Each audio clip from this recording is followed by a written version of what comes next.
ശൈത്താൻ നമ്മുടെ ശത്രുവാണ്. ഇത് മറക്കരുത്. ഞാൻ എന്തിനാ പറഞ്ഞറിയോ? സക്കാത്തിന്റെ വിഷയത്തിൽ രണ്ട് ചതികളാണ്, രണ്ട് കെണികളാണ് ശൈത്താൻ മുസ്ലിം സമുദായത്തിൽ മുവഹിദുകളിൽ ശൈത്താൻ രണ്ട് കെണിയട്ടത്. അത് നമ്മൾ തിരിച്ചറിയാതെ പോകരുത്.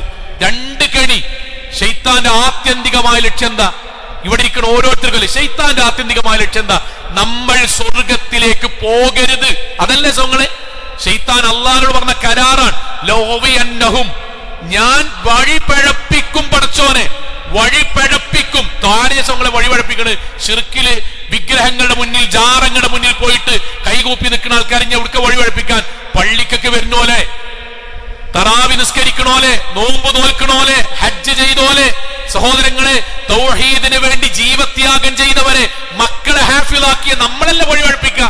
ശൈത്താൻ രണ്ട് കെണിയാ നമ്മുടെ മുന്നിൽ വെച്ചത്. ഒന്നെന്താ അറിയോ? നമ്മുടെ നാവ് കൊണ്ട് ഇസ്ലാം കാര്യം 5 എണ്ണാക്കി, ഹൃദയത്തിൽ ഇസ്ലാം കാര്യം 4 എണ്ണാക്കി, നമ്മൾ പോലും അറിയാതെ.